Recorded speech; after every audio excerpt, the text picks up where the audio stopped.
From Cedar Park, Texas, live, it's Timberwolf Night in America on the Vype Live Network. I'm the V of the T, voice of the Timberwolves, Brad Cohn. This is our 10th show of the season in the 9th season of the show, 117th show overall since commencing operations way back in 2012. We're live from Santa Catarina Mexican Restaurant on Cypress Creek Road, a few hundred yards west of Old 183. We'll be here until 9 o'clock, so come on down if you can. With me once again tonight, the king of Laces Out, the former whiteout, a member of our 2010 district title team and regional finalist. He once brought a knife to a gunfight just to even the odds. Lifetime Timberwolf Josh Willard. Thank you so much, Brad. It feels so good to be here doing Timberwolf Night America. As I cannot believe it. We're about to wrap up the regular season. Gosh. Holy cow. Blink your eyes and we're here in a flash. But excited to have the special teams unit on because it is definitely near and dear to my heart. Yeah. Special teamer yourself? You know, that's how I got on the field, boys. You know, there wasn't much PT for this guy playing behind Dylan Cox. I don't know. He's the all-time assist leader at West Point. And then Jay Wash. I mean, Jay Wash. Yeah. Just say Jay Wash and defensive back. Much with him on it. DBs crumble. And Rosie Bega, our quality assurance agent tonight, with us this evening. Some Cedar Park special teams performers, as Josh said. We'll be chatting them up starting at about the top of the hour. Our last player guests of the year already, Josh. All right, we know the Stros are hosting Game 6 of the World Series tonight. Glad you're with us instead. Again, like last week, here's a suggestion. Since this is an audio-only presentation, there's nothing to see from us. You could get a screen up nearby with the Astros on and turn that sound down and listen to us while you watch the baseball action. That's what I'd do. This year's Booster Club sponsors Toyota of Cedar Park, HEB, Rudy's Barbecue, Mungia Real Estate, Army Ant Moving. Our touchdown sponsor, TJ Lewis Real Estate, Alzer's Barbecue, Wofford Bank, and Santa Catarina Mexican Restaurant. So here's what's on the menu for tonight's show. Josh will start with the state of the program update, a very cursory review of the Weiss game. We don't want to spend a lot of time on that. Then we'll look at other scores of interest from last week. We'll talk playoff possibilities, and we'll take a trip through the wonderful world of Willard. At the top of the hour, we'll bring on the special teams guys, and then we'll play a fun trivia game, and in closing, a preview of our next foe, the Manor Mustangs. So now here's Josh with our state of the program update. The all-time record for Cedar Park football is now 207-75. That means the program has won 2.76 times as many games as it has lost over the years. And there's not too many places where they can say that. That's right. How you like them apples? They are now 109-33 in district games. That's 3.33 times as many district wins as losses. Even better. And my team didn't have any of those.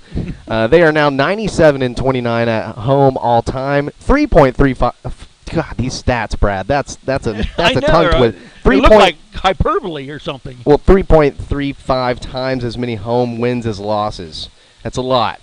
And they're now 63-7 at the GUP, 9 times as many wins as losses. 9 times. We hold it down at the GUP. And the Timberwolves have now won 48 of their last 51 district games dating back to 2014. 16 times as many wins as losses. They just get big. Every stat we go through, they give the number of the magnification of wins over losses gets to be a bigger number. There you go. All right, quick trivia question out of the gate for Josh. Cedar Park now with a 4-2 district record this year. When was the last time the team had 2 district losses? I mean, like the last time? The last time we had 2 district losses. Was it? Or more. The 07 year? No, it was since then. God. A season you worked on the crew. Okay. So that would have been that. I mean, it's going to be 18.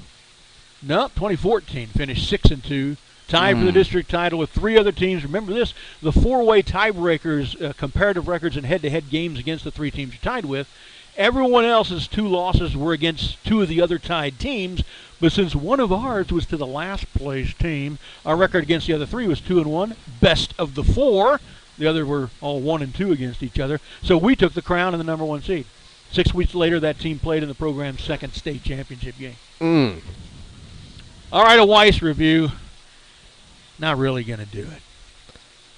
Like Hendrickson, dwelling for very long on this game will scar the soul. We have to look at some of the bad aspects of it, and we will, but doing an in-depth blow-by-blow review, as we usually do, will be a bit too much to take and unnecessary. Players and coaches already did that amongst themselves over the weekend. No need to drag you fans through it. We'll be brief.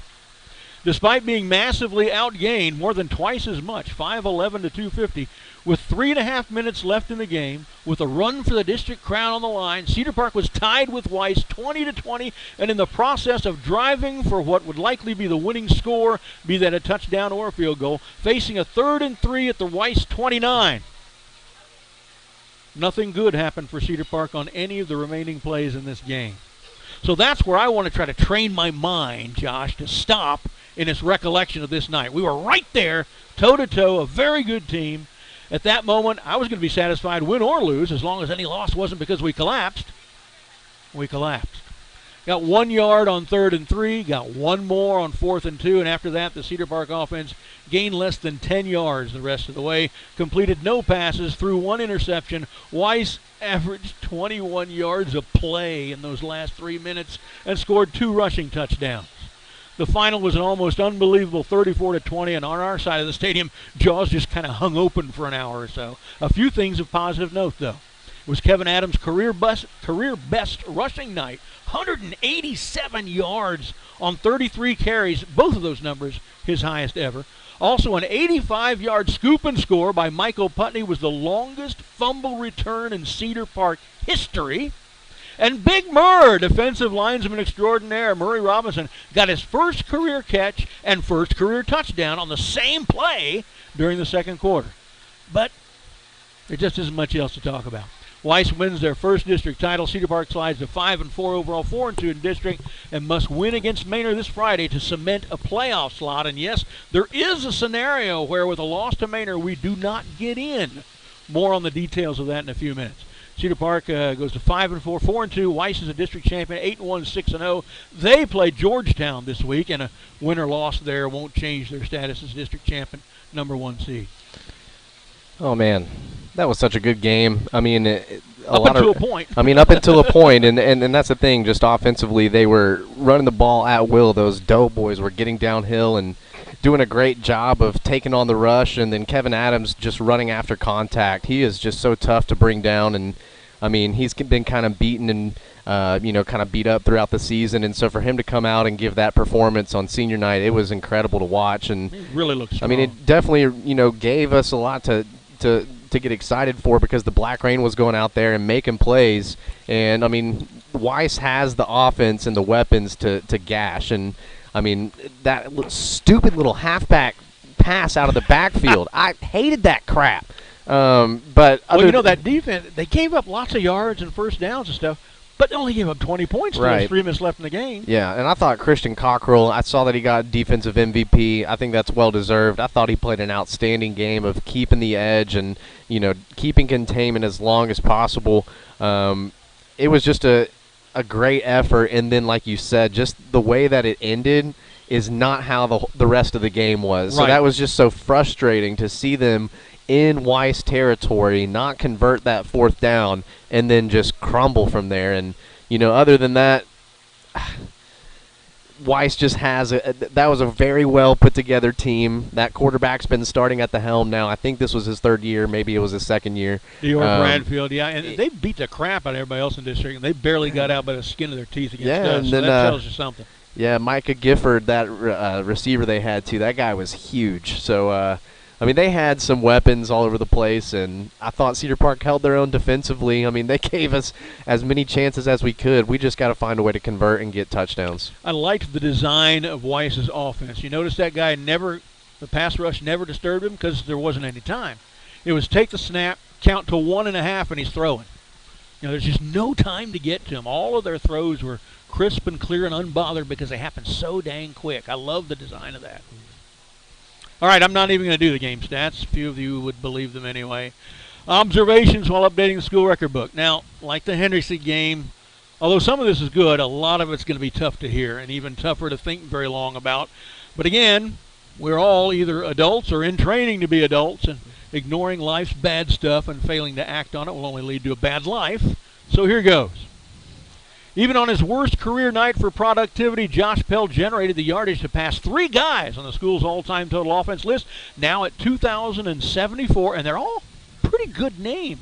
Gunnar Absack, Ryan Fiala, and Nathan Thornhill. Ooh. Pell now number 16 on the list. Natty. Can't believe Nathan Thornhill. That's a great name. Pell's 68 passing yards, the lowest of his career in a game he started. Pell has thrown 2 passes this year that went for more yards than the total he threw for against Weiss. Scheisse. Pell's, I speak German, I know what that means. Heyo. Pell's touchdown pass to Big Murray Robinson ties him with Ryan Fiala for 6th most passing touchdowns in school history with 19. More to come. Pell passes Nate Grimm's 2012 season for 9th on the list of most passes completed in a season, now with 125. Pell passes, there you go, Brian Hogan for 7th on the list of most passes completed in a career, now with 147. And to show you the difference, Pell's not even played 1 full season. Brian Hogan quarterback for 2.5 seasons. Okay, but still. Didn't throw as much back then. Don't say Brian's name in vain. That's my QB1 forever. This game ends a string of 8 consecutive games with 100-yard-plus passing for Pell. And it ends a string, I hate this one, of 60 consecutive games with 100-yard-plus passing for the team, dating back to a 99-yard performance against Waco Midway in the 2017 opener. The 68 yards passing was the lowest team total since throwing for 13 yards, going 2 for 4 against Crosby in a 49-21 state semifinal win at DKR in 2014, 91 games ago. It was the 12th fewest team passing yards in any game in program history. Kevin Adams' 183 yards rushing is his career best, as we said. It's also the 35th most rushing yards for an individual ever in the program's 282 games played. It is the most any player has rushed for in one game since Tyler Levine of SMU right now had 241 yards against Bryan in the playoffs in 2016, 5 years ago. It is the 8th most ever in a loss. It is the 5th most ever in one game since 2010. And very tellingly about how the rushing game has gone these last few years, this is the first new entry in any of the rushing stats in 4 years in the record book. I'm telling you, Kevin Adams was just born a decade late. Yeah. If my team could have had him, gosh, it would have been a 2,200-yard 2,500, 49 rushing touchdowns. Come on. Adams' 33 carries in this game were the 4th most ever in one game and the most ever in a loss. The total of 4 yards rushing. Let me start this one again. This is really bad. The total of 4 yards rushing gained by any Cedar Park ball carrier other than the leading rusher, Adams, is the lowest in program history. Adams had 183 out of 187 team rushing yards. Nick Gruyan's 4 catches moves him up to 10th on the all-time list of receptions in one season with 43. Gruyan moves up to 16th on the list of career receptions with 43, one beneath Dylan Cox. Heyo. Hey. I mean, I'm telling you guys, we threw the ball 7 times a game. It was nuts. Murray Robinson's touchdown catch was his first career catch and first career touchdown reception. I think I said that one earlier. Both of those actually better than my stats all time at Cedar Park as a receiver. Isn't that stupid? So now one of our best defensive linemen is a better receiver than you? Oh my gosh. I could line up right now. I could tell you and still get it. I got it. Matt Mueller had his first career catch. Here's a weird one. Kingston Parker, offensive lineman, had his first career rush. He grabbed a fumbled lateral and fell on it. Statistically, he has to get charged for a carry. There you go. The 511 yards of total offense allowed Weiss was the most this season and the 7th most in program history. The 418 passing yards allowed Weiss was the most since giving up 487 to Hutto in 2018 and the 2nd most in program history. We lost the district championship in both games. The 129 receiving yards by Weiss's Price Morgan and 109 by Darlin Alexander, neither of them covered by Dylan Hufford, by the way. That's right. It's the first time in Cedar Park history that 2 opposing receivers had 100-yard-plus receiving nights. First time it's ever happened to us. The 29 completions by Dior Bradfield are the 2nd most ever allowed by a Cedar Park defense, only to Westwood's Tyler Grabarkowicz, 34 in 2007, your freshman year. God, Grabarkowicz. Remember that name? How'd I forget that one? Michael Putney's, I think I said this already, 85-yard scoop and score, longest fumble in school history. This is one of the few times Cedar Park has lost when scoring 20 points or more. The program is now 188-24 when they score 20 or more points. I like those odds still, Brad. Very often, yeah. The 20 points are the most points we scored in a loss since falling to Cedar Ridge in 2018, 34-28. This was the first time in 36 games that no regular offensive players scored a touchdown. Last time this happened was our most recent shutout, a 17-0 loss to Vandy to open 2019. If there is no home playoff win, 2021 becomes the first losing season at home since 2005 when we also went 2-3, where we are now. We can lift that to 3-3, win this Maynard game, get a 2 seed, get a home playoff game in the first round, win it. All right, at this moment, here's a bad one too. 43% of all Cedar Park's losses ever at the GUP since it opened 11 years ago have occurred this season. So We're just going to crumble that one up and throw it out. This is going to be tough. We're going to crumble it up and throw it out. This one. Yeah. But you got to hear those. People who ignore the bad things and don't do anything about them end up living a bad life. So we're not going to be that. That's what lesser programs do. That's part of what makes them lesser programs. Kevin Adams, though, I mean, those were some great rushing records for him. And that was a great performance from him offensively. And, again, that's not just him. That's that offensive line speaking to how they were getting to their assignments, executing, getting to those linebackers, and giving Kevin Adams an opportunity. But I'm going to say that he was making a lot of people miss at the line of scrimmage, too. He was doing a lot of jump cuts as soon as he's getting the ball and making people miss and giving him an opportunity to make a move on someone else. So he earned all those yards. Absolutely. He's the feature back that I've been waiting for Cedar Park to get. And the defense, again, I can't say enough how efficient they played. Like we said, they gave up a lot of yards, but look, they only had, until there's 3 minutes left, they only scored 2 touchdowns. I mean, as much as Weiss, we're hyping up their offense, that's exactly what we were doing to everybody last year. We had 4 weapons at wide out that we could immediately they look a lot get, like us last year. and then we had running backs as well that could still run. So, I mean, nobody held us to 20 points. I know. All right, let's look at District 11 5A D1's scores from last week. Of course, 20-34 us and Weiss. Hendrickson 28, Leander 21. Hendrickson led just 14-13 at halftime. Georgetown 62, Peeville 35. Georgetown with 42 first half points. And Manor over Anderson 49-21. That makes the current 11 5A standings look like this. Weiss is 6-0 and district champs no matter what happens. Manor 5-1. Cedar Park and Georgetown are at 4-2. If it stopped tonight, those are the 4 playoff teams, but we all have to play another game. Hendrickson's at 3-3. Anderson 1-5. Pflugerville 1-5. Leander 0-6. So here are the playoff possibilities. Poor Leander. Here are the playoff possibilities. Weiss champion, number 1 seed, no matter what. Manor is in and would be the number 2 seed with a win over Cedar Park. We have not yet completely secured a playoff spot. If we beat Manor and Hendrickson beats Pflugerville and Georgetown loses to Weiss, and these are the outcomes I predict, then we finish as the number 2 seed and we host a playoff game. Manor finishes 3rd. Hendrickson and Georgetown finish tied at 4-3 for 4th, with the head-to-head tiebreaker being Georgetown's win over Hendrickson, and the Eagles would get the final playoff slot and the Hawks are out. And again, that's what I think will happen. There are a number of other possibilities, though, including one where we are out of the playoffs for the first time since 2007. That one would be if we lose to Manor, Georgetown beats Weiss, and Hendrickson beats Pflugerville. Cedar Park and Hendrickson would tie for 4th at 4-3, and that miserable loss to them a few weeks ago would end up costing us a playoff slot. One scenario results in a 3-way tie for the 2 available spots at 3rd and 4th. That one would be our losing to Manor, plus Weiss beating Georgetown, plus Hendrickson beating Pflugerville. All entirely possible. That ties us with Georgetown and Hendrickson at 4-3. 2 of those teams would get the 3rd and 4th playoff slots, and the other would be left out.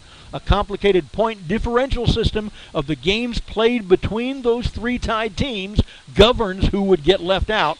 The team left out would be Hendrickson, because running the 3 team scores against each other results in Georgetown being a plus 13, Cedar Park being -1, Hendrickson being -12. And we are also in, even with a loss to Manor, if either Georgetown loses to Weiss, that'll happen, or Hendrickson loses to Pflugerville. It's a maybe. Now, looking at the playoff teams and their standings at this moment from the opposing bracket from District 12 5A. Oh, yeah. Liberty Hill's on top. They're pissing on people. Outscored people in District 258-37. They are 5-0. Nobody's even close to them. McCallum is the best of the rest at 4. Excuse me, 4-1. Burped up my chocolate cake there for a minute. That's okay. Marble Falls and Travis are next at 3-2. Crockett's 2-3. Reagan's 1-4. Lanier's 0-6. Reagan and Lanier out of it. Crockett might be out of it. I'm looking at who all these teams play next, and I don't think this order is going to change at all. I think they're going to end up losing the tie of Marble Falls and Travis at 3-2 for third. Travis is going to fall to fourth because they're playing somebody like Liberty Hill. Marble Falls is like playing Reagan, and McCallum's playing Crockett. All these playoff teams are going to win again, and that will be the finish. So, if what I think is going to happen in our league happens, and what I think is going to happen in this league is going to happen, we're going to be the 2 seed. We will host their 3 seed. That's Marble Falls. And we have a great track record against Good Marble record Falls. against Marble Falls, but they're playing better this year than usual. But look at the district they're in. They're 6-3 overall, 3-2. They're going to finish 4-2 in the district and 7-3 overall. But look at that district. Me and you and 9 nuns could go 5-5 in that district. 100%. Yeah, we would do some quick 3-step too, all the way.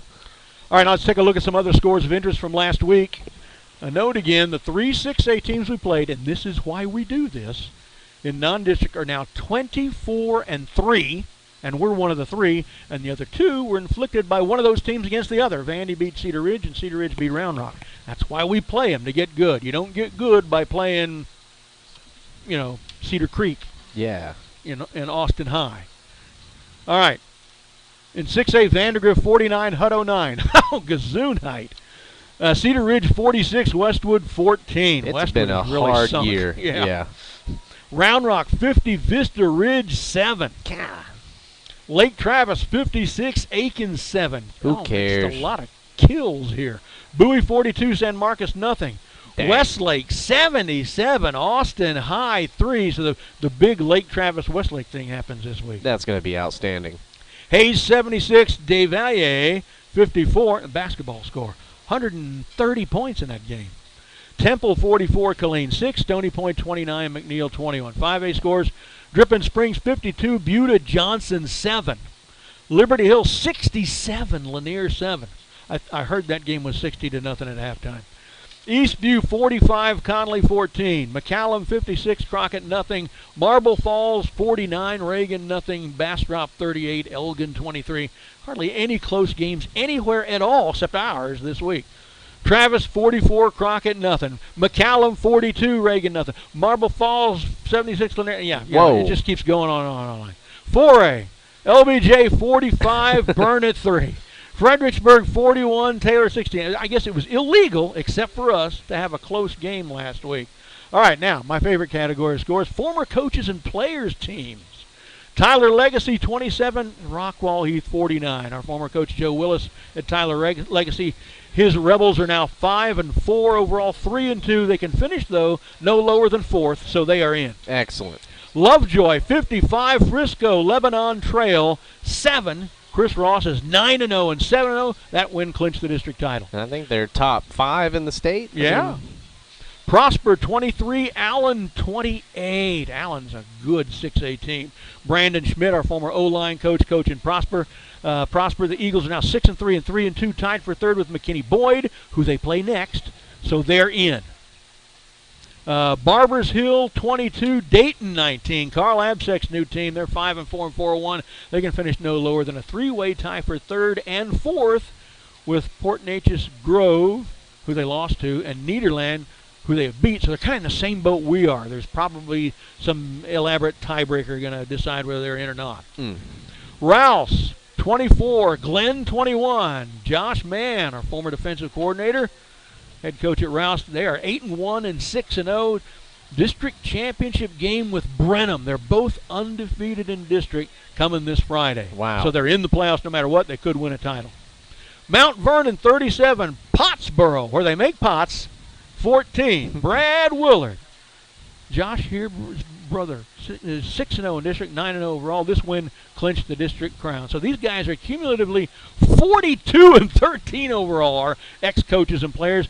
30-5 in district, 3 district crowns, 1, another 2 up for grabs. Yeah, everybody's doing well, and excited for my brother for him to go get that first district championship in his first year at the helm at Mount Vernon. So I know he's really excited and just trying to finish out undefeated and get ready for the playoffs. And just happy for Coach Ross too. I mean, whenever he left Cedar Park to become the athletic director of this district, it was kind of just weird. I mean, you always knew that he was a coach. That's what he was built to do. And everywhere he's gone, he's built a community around winning. Around, yeah. And so I'm so happy to see that success there because Zach Ross is actually on that coaching staff too. Yeah, his son.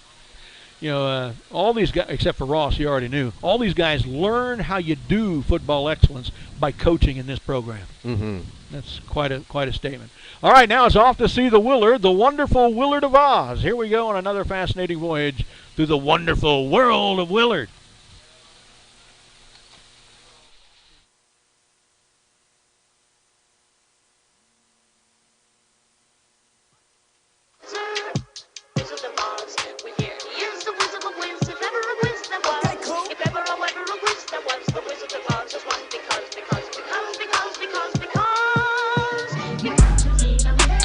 Well, Brad, I mean, it was a great weekend of football, and had to do a lot of Halloween prep, too. Yeah. Oh, my gosh. Having a 2-year-old daughter, man, we had to get the Minnie Mouse costume ready. I was Donald. My wife was Daisy.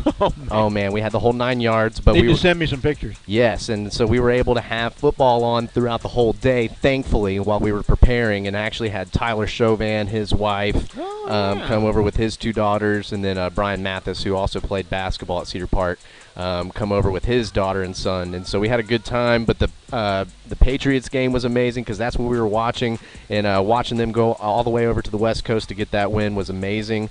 My Carolina Panthers back on the winning streak after we were dropped 4 in a row was looking kind of scary. Oh, their quarterback had a horrible hit. Yeah, Darnold. Yeah, Sam Darnold took 2 nasty hits in a row. That's why they teach you to slide, but that's okay because the New Orleans Saints beat the Tampa Bay Buccaneers as well. I watched that game. That was good. It was a great game, and I'm so sad that Jameis got hurt. But that backup, oh, what a job he did. Trevor Siemian. I mean, come on, man. But this was the part that's scary. I wanted you to see this. This is the post game. It was confirmed that Jameis had the torn ACL. And so this is. So Simeon's the rest of the year, probably. Huh? Yes, unfortunately. So this is post game in the locker room. It's kind of scary after a torn ACL. You got Jameis already dancing on crutches. Oh, no.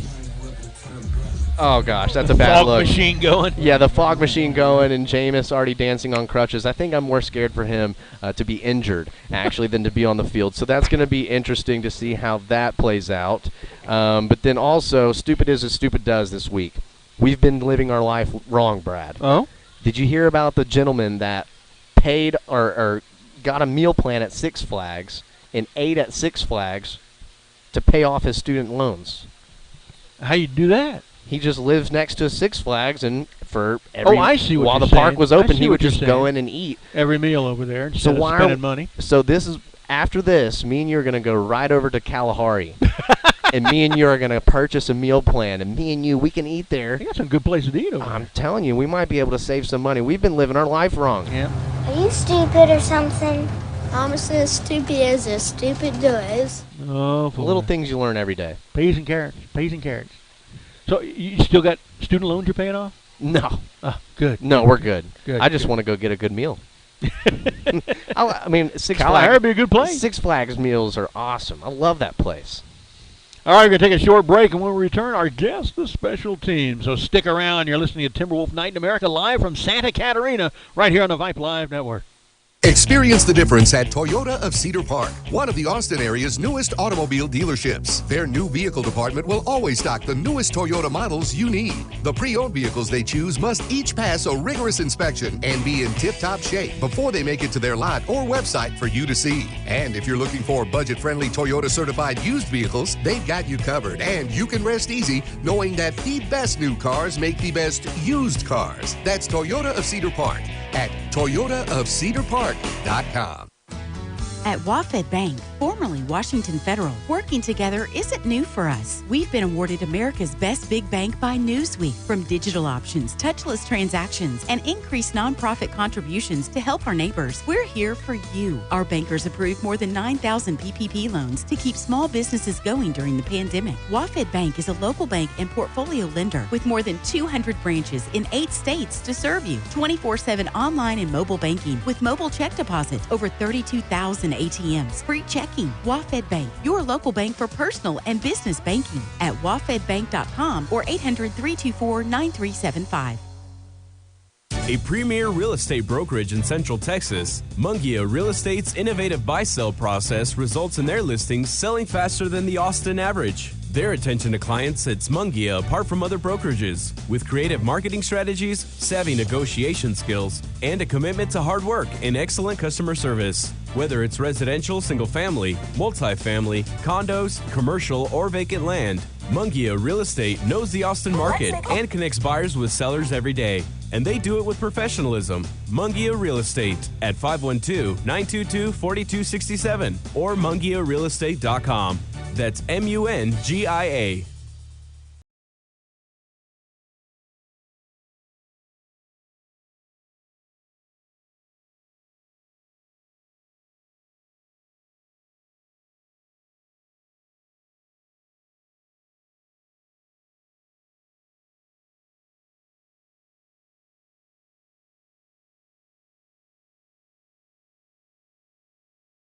Josh, we've mentioned that Murray Robinson logged both his first career catch and his first career touchdown against Weiss. But this is not the first time that a Cedar Park player has logged those two milestones on the same play. Who was the only other Cedar Park player to ever log both his first catch and his first touchdown at the same moment? You saw it happen. Give me a year. Give me a year range. Let's see, a year range. Pre 2015. This person was on varsity in 14 and 15.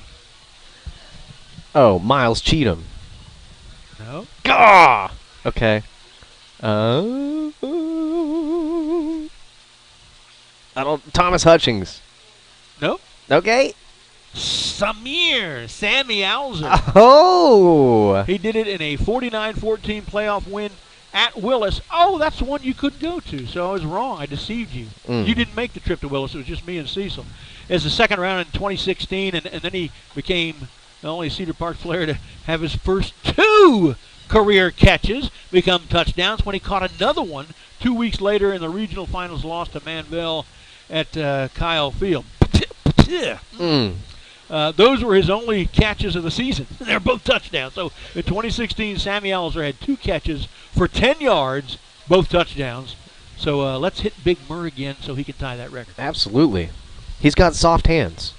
All right, a short programming announcement. We will do this show every week. There is a football game plus the Tuesday following our final game, whenever that might be. So at this point, 9 games into the season, counting tonight, we will have at least 2 more shows, and at most 8 more if we make it all the way state championship game again. Not wanting to be any sort of distraction to the team, we stop inviting players and coaches on as guests once the playoffs start. So, as I said, these special teamers tonight are our last players on the show this season. We will feature other guests. Our first such non-football player guest will be the Trainers next week. David Bowman and the Trainers. Sounds like a band. Then if we're still doing the show, the defending state champion women's basketball team the next week. And if the team keeps winning, we'll have the cheer captains after that. And if the volleyball team season ends before the football teams does, we'll have some volleyballers on too. And of course, that's if we keep winning football games. And now our special guest tonight, the special teams, and Coach Curry Reed. Curry Reed sets a record for our show. It's the first time a coach has appeared on consecutive episodes of Timberwolf Night in America. He was here with the D-line last week. Coach, tell us, what is it you do with the special teams? I've been fortunate enough to be the special teams coordinator here at Cedar Park, and I head that up with Coach Jarvis Johnson. Okay. So we kind of tag team that a little bit. I heard Jarvis might come tonight, but didn't make it. He actually went over to the volleyball game to support our volleyball team. So. All right. Now, they're in the playoffs, right? Yes, sir. Who are they playing tonight? They're playing in Marble Falls, and they're playing Dripping Springs. Ah, that'll be a tough I went, we had that Thursday night game a couple weeks ago, so Friday was open. I never get to watch volleyball. Right. So I went out to Liberty Hill to watch them play Liberty Hill. It was ranked number 9 at the time. They lost the first game, and then boom, boom, boom, won the last 3, decisive fashion. They looked pretty darn good. Glad to be able to go. So, what part of the practice do you set aside to do special teams work, and how many minutes each practice does that end up being? We have a pre-practice period where our snappers, our kickers, our holders, our punters, anybody that's really involved in kicking, holding, snapping, things like that, they get out of practice about 10-15 minutes early, so they get 15 minutes of those specialties, and then we set aside 10 minutes per unit, and then so how a practice would go, we'd have about 10 minutes at the start of practice after our pre-practice warm-up, and then halfway through a practice we'll have another 10-minute segment where we'll work another special teams unit. And special teams are on the field more often than most casual fans realize. If you got a game that ends up being 35-28 and both teams punted 5 times, there's the opening kickoff the next half. There's 5 punts each, so you're up at 12. Then there's 5 extra points, you're up at 17 for one team. 4 for another, we're up at 21 for the next team. Plus those ensuing kickoffs. There's 7 more kickoffs. There's 28. So there's 28 special teams plays right there. Right. Special teams are on the field a lot. I've really never, I've always known, they say 3 phases of the football game. You have offense, defense, and special teams. And I never really saw it the way that I look at it now since Coach Ross and Coach Quintero, since I got with those guys at Red Oak. But there were times while we're at Red Oak, when we had special teams players actually play more plays on special teams than a starter on defense or a starter on offense. Oh, so especially, I can see that happening, yeah. Just being on punt, kickoff return, punt return, and it plays a huge part in the game. When our punt unit gets out there, and Shooty's here with us tonight, and we always tell them, we tell our punt unit, we're expecting to flip the field and pin them deep. And then our kickoff unit, we can use 2 kickers, we can use 1 kicker, and the good thing about it is our kickers, you really never know where it's going to go. They have the same alignment, and we can kick it all over the field from that base alignment, and we can pin people deep. We can attack a certain person, and all those things really help us out in the long run. Not a lot of kickoff returns this year. Barr keeps sending them through the end zone. Right. Or actually, it was you at first, right? And now it's the Norwegian Nightmare. Yes, the Norwegian Nightmare. What Could a blessing. Be with us tonight. Right. Okay, a little overmodulated there. Whoa. Sorry about that. Everybody's awake. Yeah, everybody waking up. I need to get a name check. How do you say the Norwegian Nightmare's last name? Geisler? Is it? Geyser. Geyser, some people say Geyser, some people say Gazier. Okay, well, see, I said neither of those. I think I said Gazer. Okay, it's not Gazer. It's okay. Geyser or okay, see? Yes. I got to ask these questions. That's why we say the Norwegian Nightmare. The Norwegian Nightmare. All right, we perfect. can pronounce that right. Yeah. That's my scapegoat. Yeah. All right, Coach, thanks for coming back a second time, and let's start talking to these guys. Go ahead and let's pass it to this guy on your left here. This is Dylan Hufford, who, like Coach Curry Reed, is making his second appearance on the show. He was on with the DBs a few weeks ago. And Dillard, we talked earlier, it's kind of an ignominious record set from pass defense last week. We had, for the first time ever, 2 opposing receivers gaining over 100 yards receiving against us in one game. But none of those guys was the guy you covered. How many catches and yards did he have? I mean, it doesn't. It's kind of like. Don't avoid the question. Don't avoid the question. Well, I mean, I think I had one across the zone, but it wasn't really. We just kind of fit where me and the DBs can go, and we just shift around for the best matchup, and then. So you weren't always on him. Yeah, but while you were on him, what was his total? I mean, it was 0. But 0. There you go. Yeah. But if one guy catches the ball, then he catches the ball on me. So we're all a team. That's right. I got you. You got to put I admire that point of view. especially in today's game where they're throwing it around a lot. Yeah. But your ability to come down and stop the run, too, from the safety position, I think you've definitely progressed as the season has gone on. I feel like your angles have gotten a lot better, too. And so on the special teams, where are you at on the field? So I'm on kickoff, quick return, and then punt. So on like punt, I think that's one of my favorite as well, because I get just a clear shot at the punt, the receiver.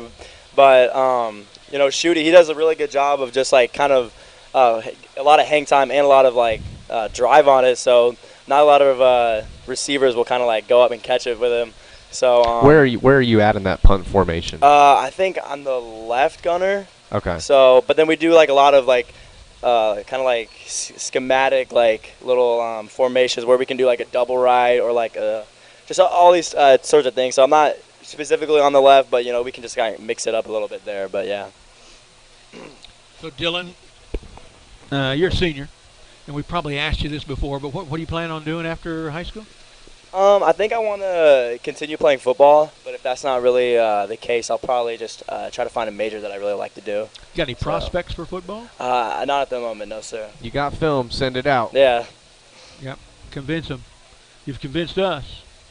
So amongst the special teams guys, question we asked you during the defensive backs thing too, who's the best singer? Definitely Eli Lackey. Eli Lackey. All right. 100%. Get ready. Get ready. Our broadcast team has a mean ensemble, too. All right, Dylan, thanks a lot. Let's pass the mic down, and this is, give everybody your name and your number and what position you do on the special teams. I'm Isaiah King, and I am 27, and I'm an outside linebacker, and I'm on kickoff and punt. And Isaiah, you kind of gotten into the linebacker starting lineup fairly recently, isn't it? Yes, sir. It's just 3 games ago or so, something like that, maybe 4? I started during Anderson. Anderson, right? Yes, sir. You like that? Yes, I was very nervous, but at the end of the day, it was just football, so I just played like I always play. What class are you? I'm a sophomore. I'm a 2024. Good, Yes. good. I love to hear about underclassmen getting playing time. So, what do you do on special teams? So I'm on kickoff, and I'm an L4, so I just go straight to the ball on the left shoulder. To the layperson who doesn't know our team's terminology, what's an L4? I'm in the middle of the left side on kickoff. Okay. I just go straight to the ball. God, so A headhunter. So Yes, what we sir. had my senior year in 2010, we had this guy named Kyle Dwayne on the defensive line. I remember him. Yeah, well, we nicknamed him Ricky Bobby because he only goes fast. And so he was the only person on kickoff team that had no assignment because he was so good at just going bananas and just being a kamikaze pilot. It was awesome. And I don't think he ever got injured doing it either. Oh, did he? no. I'm, So if I could give you one piece of advice, just channel your inner Ricky Bobby energy on the Yes, next sir. kickoff. Just go fast. so Isaiah, have you really laid somebody out on a kickoff this year? Yes, sir. Oh, yeah? my Tell us gosh, about it. Yeah. Who was it against? It was against Anderson. Okay. Oh. Second kickoff. I shed my block, and I just hit him as hard as I could, with as much power as I could. And he didn't go far, but I hit him as hard as I could. Now, when you say I launched myself at him, I hit him as hard as I could. In my day, our coaches wanted you to launch the top of the helmet at him. Of course, that'll get you concussions and broken necks. We knew that. I knew that at the time, and I refused to do it. My coaches didn't like me because of that, because I would always hit with my shoulder. But I was the hardest hitter on the team, so they let me play anyway. Yes, sir. So when you say that, what's your technique for hitting him as hard as you can? I just keep my head up, and I just drive with triple extension and just Where did this guy end up? Butt, back, head, on the stomach, on actually. the stomach. Ooh. Yeah. I've said this many times before, so stop me if you've heard it, Josh. That's what I like best about football, is to do something to somebody that I would get arrested for outside the stadium. Yes, sir. That's why I played football. Violence. Violence. All right, Isaiah. So a sophomore, plenty of time left in this program. Getting playing time now just means by the time you're a senior, you are going to be a killer of a linebacker. Thank you. Or you're looking forward to that. Thanks, Isaiah. You got any plans for the future? I know it's a little early. You don't have to be making them yet, but you thinking about it? I'm just going to work really hard, go with the team, and just play really hard next season and finish this season out with a bang. Got any shout-outs you want to give? the Black Rain defense and troop. Wearing a black shirt tonight. That's right. That's right. Hold that mic in front of Dylan's mouth. I didn't get to ask him that. You got any shout-outs you want to give, Hufford? Shout out the Black Rain and shout out my dad. Yeah. All right, there you go. All right. So, Dylan Hufford, Isaiah King, both of those guys. Now we're changing. Yeah, all right. This is Connor Schutte. And you are a sophomore as well, right? Yes, sir. Oh, yes, I love it. So, what was it like when some coach comes up to you and says, Schutte, you're going to be our punter? What went through your head? A lot of people might be surprised by this, but I was excited because I just saw an opportunity open up of having a spot on varsity and being able to use my gifts of being able to kick the ball. Spelling our starting quarterback from having to do it is a big deal, too. Yeah. Yeah. So, do we have any fake punt plays? I mean, I don't know that we're going to want one or anything, but I mean, is that something we ever even think about anymore? I can't say anything. Yeah, so sworn to secrecy. Sworn to secrecy. And we did it a lot last year. We had a guy who just kind of had a feel for it. Remember, the last couple of years. Well, Josh Pell, and then before that, it was Tamer Alzer. His just, ability. He just had a green light. It's like, okay, if it looks good, go. Yeah. So man, he went like 22 times. I'm telling you, that's what I told Coach Ross when I was the holder. I said, dude, when we get up 50. I'm just going to do a fire call. There's nothing you can do about it. And he was like, I tell you, Willard, crap, Willard, if you do that, Willard, I swear, Willard. There's nothing you can do about it, Coach. That's crap. Do it again. Except give me that look. Yeah, okay. I did have to push a 45-pound plate 500 yards. All right, let's look at some numbers for Connor Schutte.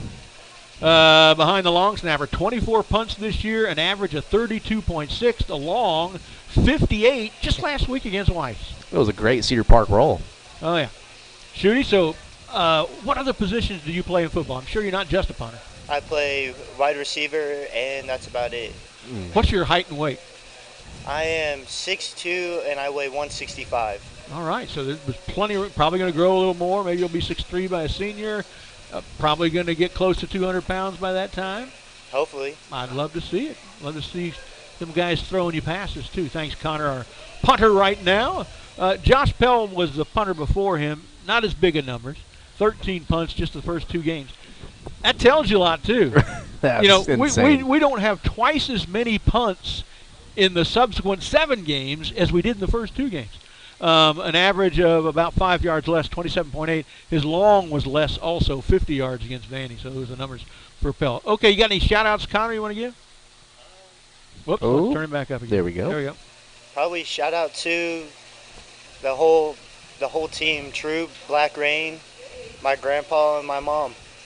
And the last question, like this guy here, also a sophomore. I know it's not time yet, but have you given some thought to the future, what you'll be doing from a couple of years on? I just kind of hope to have a college notice me, hopefully, for my abilities for football, of being able to punt the ball, and hopefully track whenever that comes around. What do you do in track?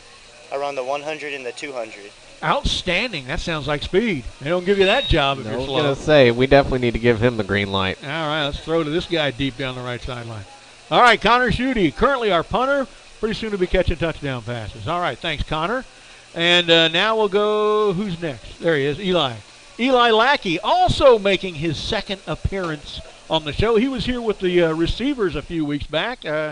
Eli, probably ask you some of these same questions then, so don't get too bored and leave, all right? Okay. You're a senior. I'm a junior. Oh, a junior! Look at this, all these underclassmen. Oh, man, that feels good.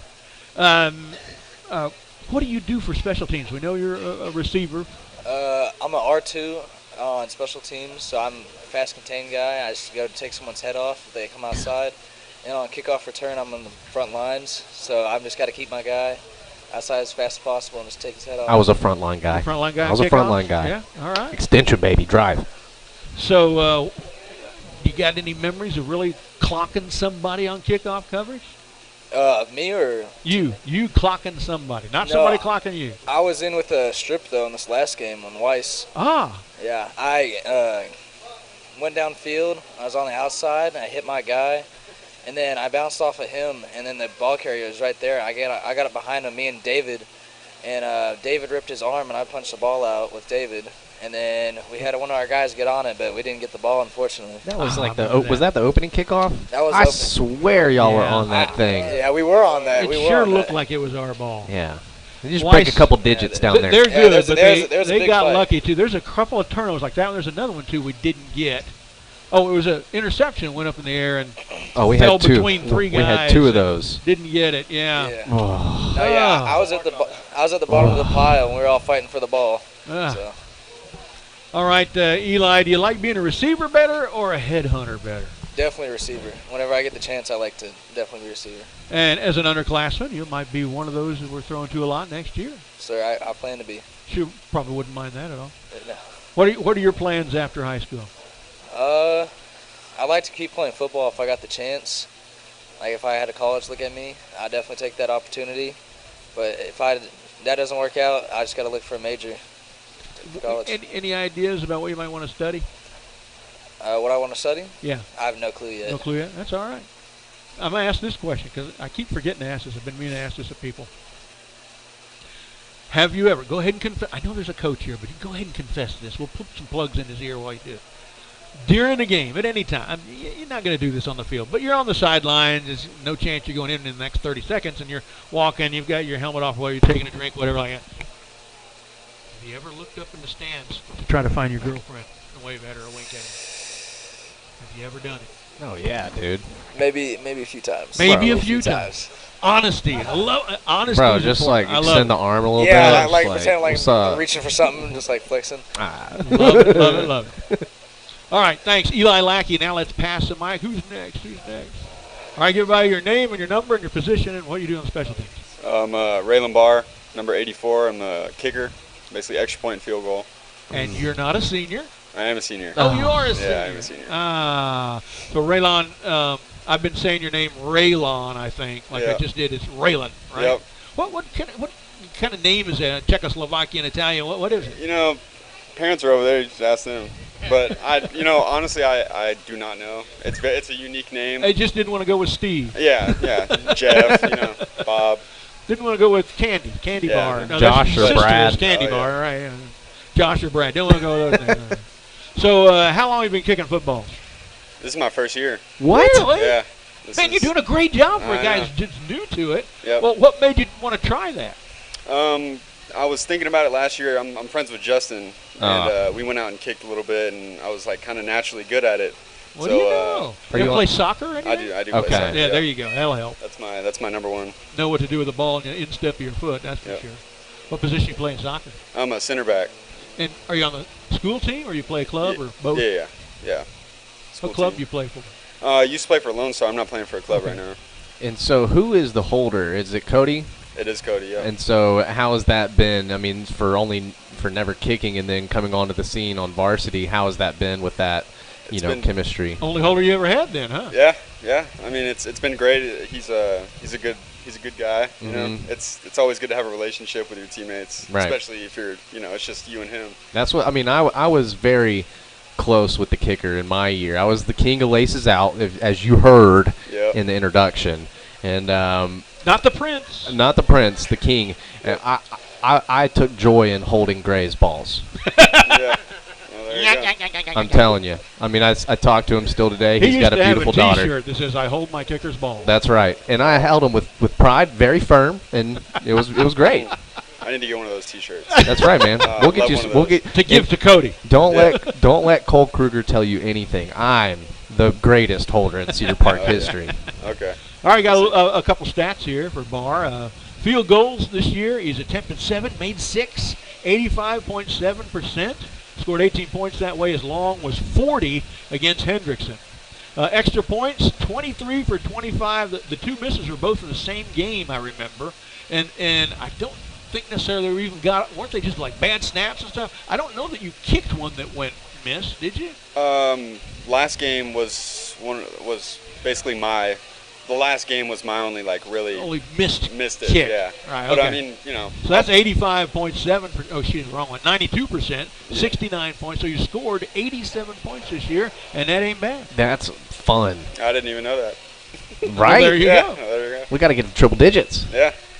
We have gone since the. Any of you guys involved in the 2-point play, or is that the offense? That's just an offensive thing. Yeah. Just since I said it, we are 6 for 8, 75% on that. Did 3 against Anderson, which is the high for the year. I've got some kickoff return stuff. We don't have the returners here, though, so I guess we don't need to go into that. And I got punt return. We don't have any punt returners here. Okay, good enough. I just want to make sure we got all the numbers that I had put out there for folks. So, Raylan Barr, first time, and you're going to end up doing what next year when all this is done? I'm looking at different colleges. This is obviously an extra opportunity for me, but I would be going to college for soccer. So I've been looking at a bunch of different schools. Hopefully get some type of scholarship for soccer. But I'm just glad to be here in the program. It's another opportunity for me. So whatever comes my way, I'm very grateful for. A true locker room guy. A true locker room guy. Well, let's talk soccer for 2 seconds. You said center back, so that's like the middle of the deep defense, right? Yep.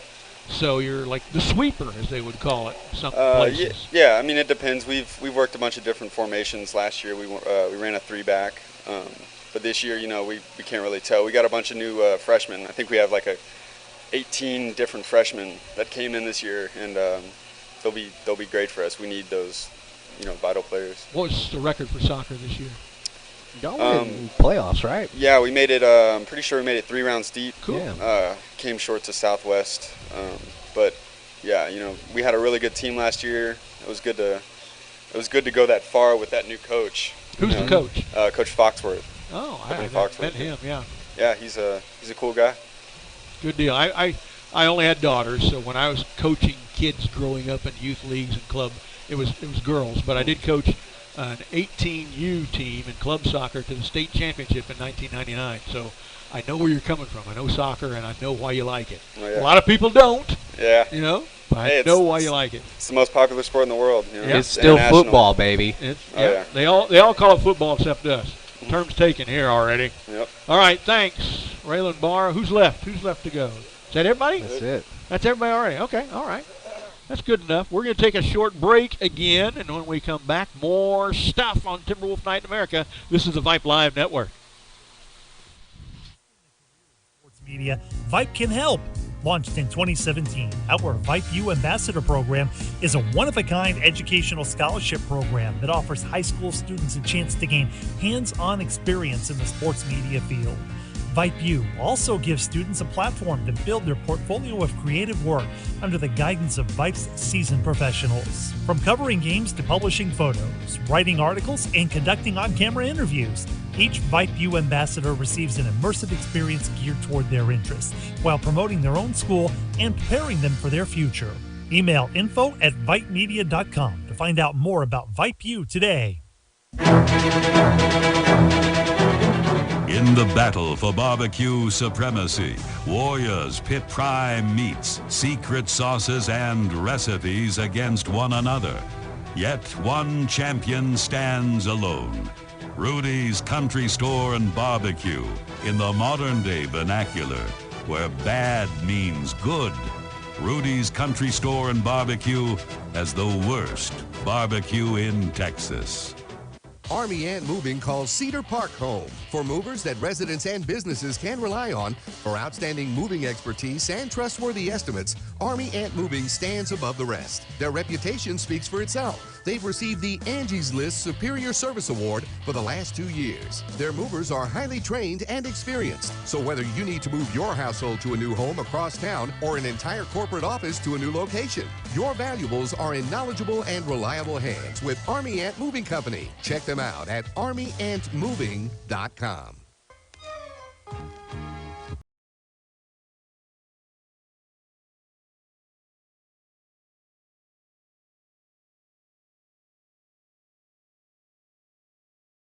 A Christmas special. I should sing one of my songs.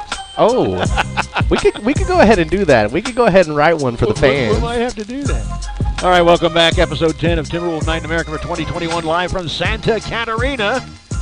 I'm Brad Cohn. He's Josh Willard. Rosa Bega, our QA tonight here on the Vype Live Network, bringing you all the stuff from right here in the heart of the 613. We've been talking with our guest Cedar Park special teams players.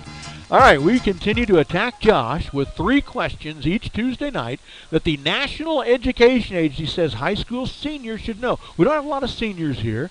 Good. So they don't have to feel bad if they don't know them. Not yet. If you don't know them in a couple years, you should feel bad. Here are this week's 3 questions. He's done pretty well this season. He is 12 for 18. Whoa, that's not bad. Yeah. That's passing. That's 2 out of 3. Yeah. Hey. That's a Oh. That's a 67. That's not too bad. Oh, that's not passing. Oh, no. Fair warning, this is actual information, not pop culture tripe that just chews up space in your brain. All right, first one. What's the 5th planet from the sun? Ooh. Mercury, Venus, Earth, Mars, Jupiter. Jupiter, he's got it. Yeah. Jupiter. That's 13 of 19 on the season. That's not bad. Who was the commander-in-chief of all Allied forces in Europe during World War II? Oh. Okay. Allied forces in Europe. Yep. Commander-in-chief. Is this Eisenhower? This is Eisenhower. Oh, cool. 2 of 3 already. You There we- hit your quota for the week already. There we go. Last one. This will be tougher. No, don't tell me tougher. What is the writ of habeas corpus? Oh. The writ of... The writ of habeas corpus. Man, I'm going to have to do a hard pass on that one. Okay, I don't even you got your 2 out of 3. I don't even know anything clever to come up with on that one. It's a difficult one. Here, I just have to read the whole description I got out of their manual for it. It's a summons with the force of a court order. It's addressed to the custodian, a prison official, for example, and demands that a prisoner be brought before the court and that the custodian present proof of authority, allowing the court to determine whether the custodian has lawful authority to detain the prisoner. This is a big step forward in human civilization. The English first invented it, back in the 1400s or whatever, in their legal system, the writ of habeas corpus.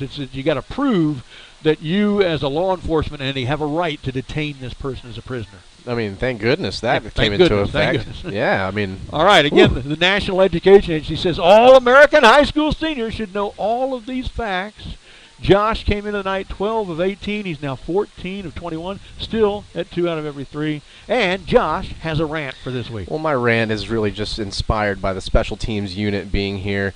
That's how I got on the field, boys, and had some outstanding stories from my heyday. But probably the best one was at the GUP, first round of the playoffs. We played LBJ. I think the score was 70-20. We killed them. And Well, literally scored a touchdown on every possession throughout the game. I don't know what the score was at halftime. It had to have been 42-0 or something like that. And coming out of halftime, running out of the Timberwolf head, we're at the GUP. I'm like, yeah, like pointing at everybody in the stands, like, what up? And then I turn around and I look at my friend Bo Smith, and he is 6'5", like 250, and he's our tight end. Went to play at Sam Houston State. And I was just like, I gave him the signal. I was like, let's go up, like right here on the 50 after running through the Timberwolf head. And I go up, and he came into me, and I, on film, go back like 7 yards, just boom, like. And when I hit the ground, I dislocated my shoulder, and Coach Bowman had to come push it in. And so I told the short snapper, Shane Britton, Sugar Shane, I said, yo, like, can't really lift my arm right now, so keep it low. And that next snap, the very next snap in the second half when we scored, I had to come out of my stance, stand up to catch this thing, and my kicker, Gray, said the whole time he could just hear me screaming, just, ah! So, I mean, still got it down, laces out. I'm just saying. King of laces out. But Coach Ross had to enact the Willard rule for the rest of the playoffs, where there's no physical celebrations with teammates. So you had to run up, and if you were going to do a chest bump, you had to stop and do two finger guns. So, I mean, just saying. Stopping across your arms.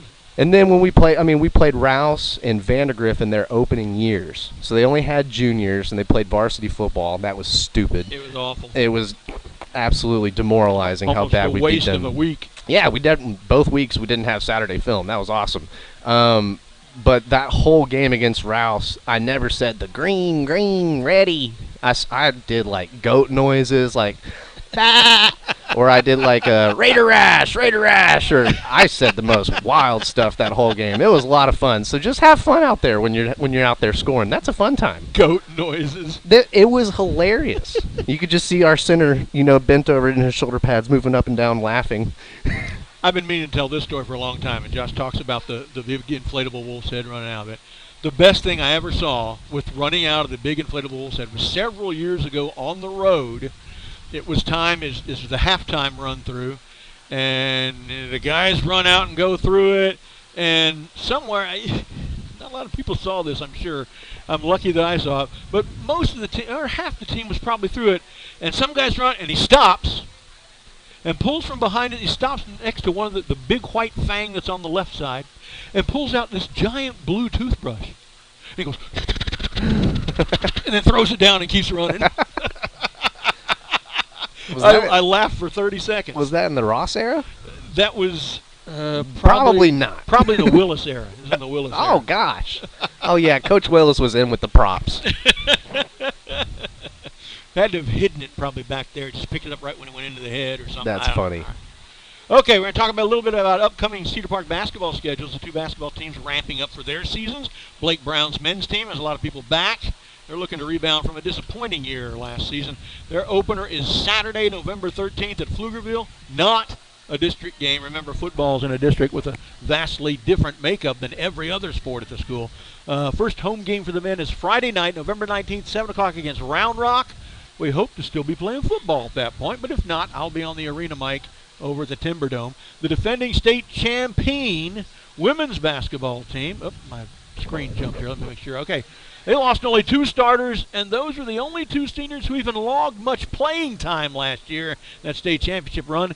They're primed for another historic run and will likely go into the season ranked number 1. They haven't lost a district game in 4 years. Head coach Donnie Ott has this team playing at a very high level. You owe it to yourself to come out and watch. I'm going to coin it right here. The greatest show on wood. The women's season opener is this next Monday, the 8th at Waco High. Their first home game, not for a while, Tuesday the 30th of November against Waco University. And remember, Mike Rose, the V of the LT, will have play-by-play of the women's games right here on Vype Live Network. If we're still having TNIA after next week, Coach Ott and several of his players will join us here as guests 2 weeks from tonight. All right, I've got a short rant. Here it is. We overvalue some yardage situations. You don't get many timeouts. You need to use them very, very judiciously. Yet many coaches will notice that, for example, they got too many guys out there on the punt team, can't scramble one of them off in time to beat the clock, and they'll burn a timeout so they can punt from their 48 instead of their 43. Well, that's no good. Keeping those 5 yards are not nearly as important as keeping that timeout. Take the penalty. Over the weekend, in a game that was about to be tied in the fourth quarter with a short field goal, I saw a team call a timeout because they didn't shuttle the right guys onto the field in time on the kicking team. They weren't going to miss that field goal from 5 yards farther back. Take the penalty. Instead, they burned a timeout that they ended up needing at the end of the game and lost. In most cases, when you're facing a possible delay penalty, forget the 5 yards. Those few timeouts are far more valuable, and especially so in a close game. I totally agree with that. And I don't know if you caught the Jacksonville Jaguars and Seattle Seahawks game, but Urban Meyer, not going well for him coming off of a bye. He had 12 men on the field in that same scenario where they burned a timeout. And then coming out of the timeout, they had 12 men on the field again. Somebody's walking home. Yeah. Oh, no, he's going to stay there. He's going to go bar hopping probably. Oh, Urban Meyer or the player? My bad. The player. Oh, my bad. That player was. Yeah, he's walking home. Don't let him on a bus. Okay, one more trivia question for you, Josh. The program suffered a rarity against Weiss in that they lost a game in which they scored 20 points or more. Since we started tracking this beginning with the 2005 season, Cedar Park, as we said, 188-24 when scoring 20 or more points in a game. How many times since your senior season ended in 2010 has Cedar Park lost a game in which they scored 20 or more points? We got to throw Manville in there. We got to throw the state championship loss. Yep. That was 20 or more. God. Man. Let's go with 4. Go with 4. Now, going backwards through time, there's this game against Weiss. Oh. Then in 20... I changed my total to 5. Okay, 5. So there's this game against Weiss. Then in 2018, 34-28 to Cedar Ridge, the one in we played in Burnett. In 2017, 35-28 to Waco Midway, a rare home loss. in 2016, the one you mentioned, 47-35 to Manvel. Twice in 2014, 38-35 to Ennis in the state championship game that you mentioned. 39-34 to Krappagrift in their first ever win over us. Twice in 13, 28-27 to Port Lavaca. Calhoun in the playoffs. 24-21 on a last play field goal to Abilene Cooper. And then in 2011, 24-21 to Lake Travis to end the regular season. So a total of 9 times losing games and scoring 20 or more points since you left the roster at the end of 2010. I'm telling you, man, drain the lake. Doesn't happen very often. Drain the lake. All right, trivia time. We're going to play quotes from football movies. All right. They haven't made a lot of football movies lately, so I'm hoping you guys have seen some of these. They're now considered older movies, a lot of them to you probably. But we'll offer quotes, and you score a point if you can correctly guess which football-related movie it came from. We're going to mainly stay clear from the big cultural icon type of quotes everybody knows, like, you complete me and show me the money from Jerry Maguire, or you ain't got the social skills from the Waterboy. For the most part, the quotes we'll hit tonight are a little less known, so good for you if you can name the movies. You'll definitely be earning the points. The most that any team unit that's been here has ever gotten is 4. We're going to give you a chance, many more than 4. You all will be playing together just against everybody through time, trying to beat the record of 4. Here's the first one. That may be the stupidest son of a bitch I've ever seen, but he sure is fast. What movie was that? What movie was that? I'll give it one more time. That may be the stupidest son of a bitch I've ever seen, but he sure is fast. Forrest Gump is right, and there's a point. Forrest Gump is right, 1994. All right.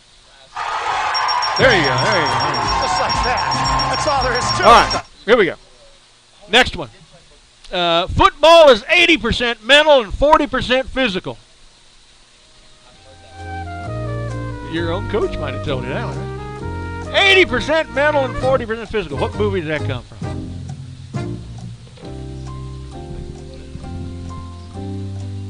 And yeah, no looking quotes up on phones. Football is 80% mental, 40% physical. Little Giants is correct. Look at this. They're making a run on it. Already halfway to 4 with 2 points. Next one. They're 2 for 2. Nobody's ever gone 2 for 2. All right, here's the next one. I wish I could think of something to say that was classy or inspirational, but I'll just say this.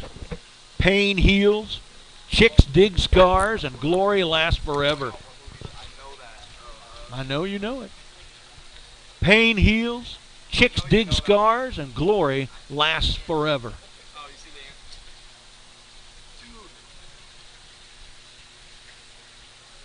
Anybody with a guess? Pain heals, chicks dig scars, and glory lasts forever. 5 seconds, 5 seconds.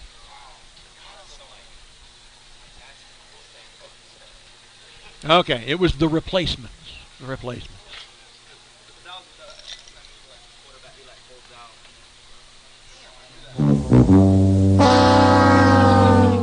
All right, here's one. Well, on a fake draw screen right, I pick up the linebacker if he's coming, unless, of course, it's Butkus. Then I simply notify the quarterback to send for a preacher. What was that one from? Well, on a fake draw screen right, I pick up the linebacker if he's coming, unless, of course, it's Butkus. Then I simply notify the quarterback to send for a preacher.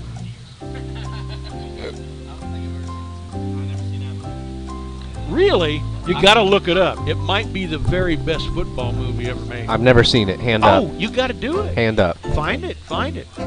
It's an old one. Looks like you guys don't know this. It's from 1974. Billy D. Williams plays Gale Sayers. Oh. And James Caan plays Brian Piccolo. It's a story of their relationship. Oh. Brian Piccolo is the other starting running back for the Bears, and he gets cancer and dies. And it's the story of their relationship. Very sad movie, very emotional movie. In fact, I'm just gonna give you the other quote from it right here.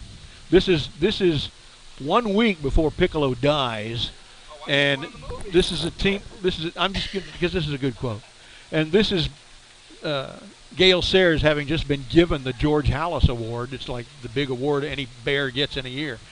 I like to tell you about a guy I know, a friend of mine. He has the heart of a giant and a mental attitude. It makes me proud to have a friend who spells out the word courage 24 hours a day, every day of his life. Now, you honor me by giving me this award, but I say to you here right now that he is the man who deserves the George S. Howard Award. It is mine tonight, but it's Brian Piccolo's tomorrow. It's a very good movie. You got to see it, and be ready to cry. It brings tears to men's eyes. All right, next one. All I'm saying is that you could have robbed banks, sold dope, or stole your grandmother's pension checks, and none of us would have minded. But shaving points off a football game, man, that's un-American.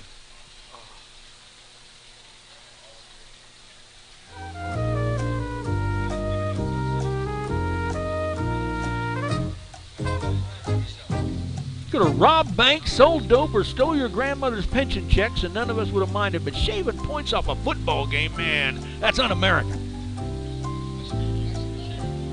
That's what I'm saying. All right, what's your guess?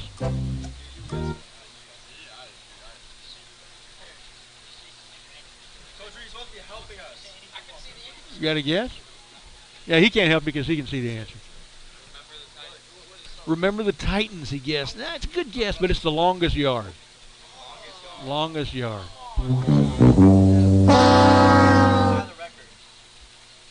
All right, how about this one? Oops, what is my screen doing? There we go. All right, here it comes. We will be perfect in every aspect of the game. You drop a pass, you run a mile.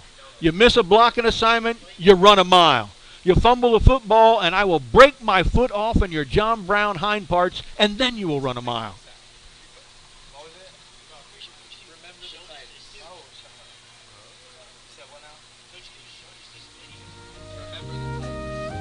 Remember the Titans. Yeah.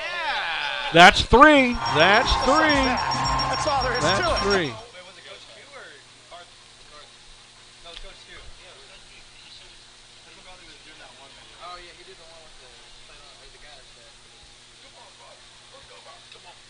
All right. This line was spoken by an actor playing the part of someone who was once our halftime guest on a broadcast of a Cedar Park football game, specifically Cedar Park beating Stony Point in 2009, which was on regional television. That man was Jack Langiel. Here is the line the actor playing Langiel spoke in this movie. I can't tell you who he is yet because it'll give away the title of the movie. When you take that field today, you've got to lay that hard on the line, men. From the soles of your feet, with every ounce of blood you've got in your body, lay it on the line until that final whistle blows. And if you do that, we cannot lose. If you play like that, we cannot be defeated. Now, there are 6 young men and 69 others who will not be on the field with you today, but they will be watching. You can bet your ass that they'll be gritting their teeth with every snap of that football. You understand me? How you play today, from this moment on, is how you will be remembered. This is your opportunity to rise from those ashes and grab glory that will live forever. What movie was that one? That was a quote by the coach of a football team that we had on as our guest 13 years ago. That's incredible that y'all had him on as a guest. Yeah. And I'm just getting chills after each one of these that you read. I'm a true football guy through and through. All right, any guesses as to what that movie is? Oh, yes. Let me grab this. What? What was it? Oh, you pause for chocolate cake.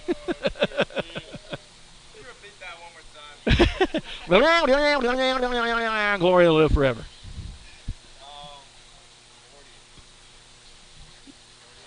Just give it a guess. A wrong guess is no worse than not guessing at all.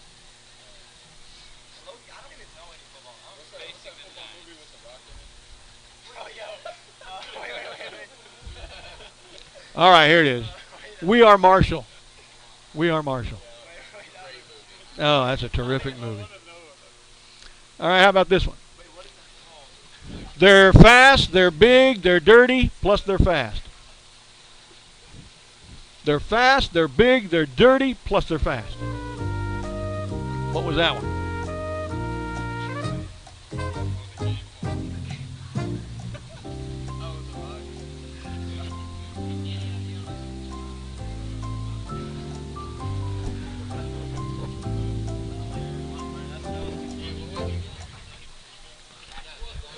What was it again? They're fast, they're big, they're dirty, plus they're fast. What is it?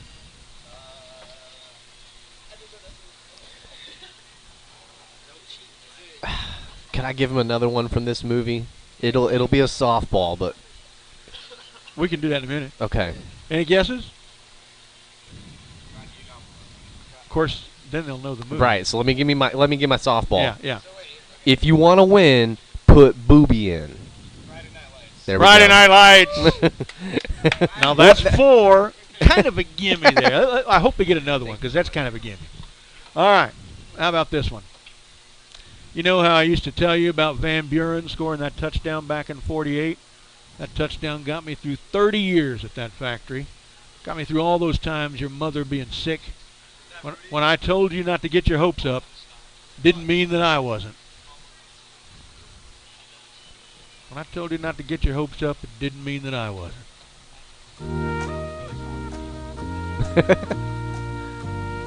Dylan was very confident in Rudy.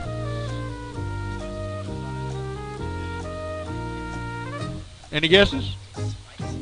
Looking for a 5th point? No guesses? Invincible. Marky Mark played for the Eagles. That was his dad talking to him. Like I said, they haven't made any football movies in a long time, so most of these are old. I don't know why it's kind of a genre that's gone away. All right, how about this one? Son, in 35 years of religious study, I have only come up with 2 hard, incontrovertible facts. There is a God, and I'm not him.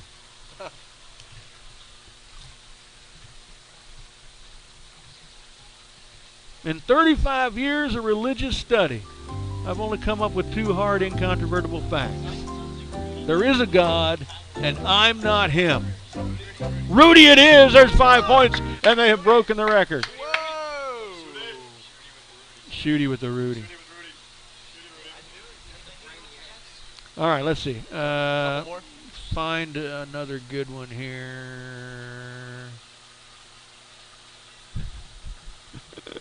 Okay. I'm not what you would call a handsome man. Good Lord chose not to bless me with charm, athletic ability, or a fully functional brain.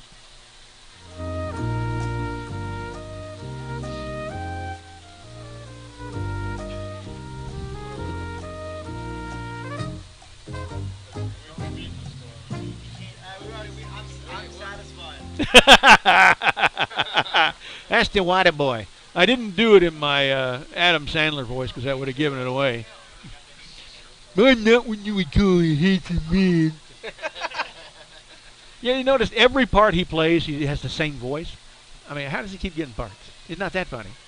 Well, all right, there you go. They got their 5 points, and that's the most ever. Congratulations to this year's special teams players, our guests here.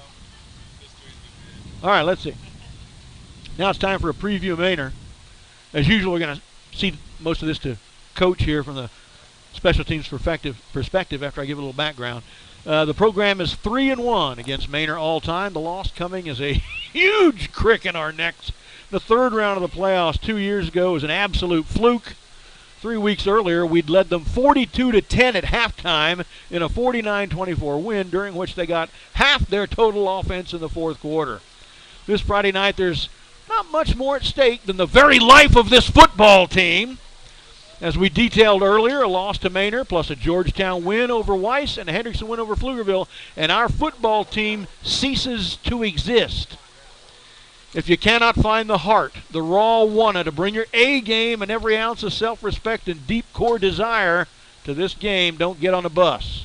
For that's what this program requires of you Friday night. Absolutely everything. There are no plays off. There is no tired. You can be tired on Saturday. And any play you take off can result in a season-killing touchdown by the Mustangs. Play hard Friday night, or go ahead and not care if the rest of your life is adversely affected by the attitude that you didn't really have to. Manor is always stocked with great athletes who are often bigger and stronger than we are. Doesn't matter. We beat such teams routinely anyway. We scheme better, we execute better, we practice better, we follow plans better. Many times over the years I've seen Mainers self-destruct by fighting with each other, yelling at referees, committing 5 or 6 personal fouls, even fighting with their own coaches. If you can get a multi-score lead, 10 or 14 points, they tend to collapse. It's in their history. They've done it twice this year already. Defense, keep them in front of you. Don't miss tackles. Offense, don't turn the ball over and block. Do these things, the Timberwolves will come away with a victory. So, Coach, from the special teams perspective Friday night, what are the keys going to be? Our keys this week, anytime our kicking unit is on the field, we want to try to pin them deep. And then anytime we have a return unit on the field, we want to try to give the offense a short field so we can score fast. And I think, when we're kicking it to them, whether that be on the kickoff team or the punt team, I feel like their return specialist is Che Nabuku. Right, yeah. They have speed all over the field. And he's a Pitt commit. Right. I mean, he's all over the place. So, is there a plan to kick away from him, or anything like that? We're gonna use our kicker's abilities to place the ball, right from that base, pretty much where we want to, and then we're gonna rely on our punt team and our kickoff team to get down the field quickly and pin them deep and really pressure those guys on those units as far as blocking, because I feel like we have fast releases and we get down the field pretty well. Mm-hmm. As long as we contain them, I think we'll be pretty successful. Hufford's going to get down there and knock him on his aspirations. Right. Yeah. All right, Josh, any final remarks before we close down? If this is a game that we need to have a good traveling crowd. We need to get a lot of people over to Manor. If you don't have any plans, make plans to get over to Manor, because we're going to need to be loud on third downs for the Black Rain, and then we're going to need to get loud whenever we score to just kind of ensue that self-combustion over on Manor's side. So that's kind of the thing that Coach Ross always told our teams in big games is don't worry about the other team, control what you can control. Yes. Worry about the plan and worry about executing, buying into that game plan. So I feel like if this Timberwolf team, from all the ups and downs of this season, we're at this moment right now where we're still controlling our destiny, maybe not for the district crown, but for playoffs. And that's a big thing. Since 2007, this program has been in the playoffs. And, not many programs can say that around the state or even in the country. So this is a program that's built around tradition and winning. And this team has gone through so much and shown so much resiliency throughout this season. And I know that they're chomping at the bit to get back on the football field to wipe out last week's game. All right, and 6 more wins and we're the state champs again. I'm telling you, we're man. in the state championship game again. I'm telling you, we're going to be a matchup nightmare in the playoffs. I think so. All right, once again, the Booster Club sponsors Toyota of Cedar Park, H-E-B, Rudy's Barbecue, Mungia Real Estate, Army Ant Moving, our touchdown sponsor, TJ Lewis Real Estate. Let's hope I say his name a bunch of times Friday night. TJ Lewis Real Estate, TJ Lewis Real Estate, yeah, there we go, touchdown sponsor. Alzer's Barbecue, Wofford Bank, and this here Santa Catarina Mexican Restaurant. That's it for our 10th episode of Timberwolf Night in America for the 2021 season. Timberwolves face Manor at Mustang Stadium Friday night, 7 o'clock. Nothing less than our playoff lives are at stake. Our pregame show is at 6:45. I'll have the play-by-play, Josh with color and analysis, Cecil with technical production and additional commentary. Our thanks to our guests tonight, the special teams. Raylan Barr, Connor Schutte, Eli Lackey, Isaiah King, Dylan Hufford. Next week we'll have the David Bowman and the Trainers. Like I said, it sounds like a band. For our QA, Rosie Bega, and for my own personal Chris Collinsworth, Josh Willard, this is Brad Cohn signing off. You've been listening to Timberwolf Night in America on the Vype Live Network.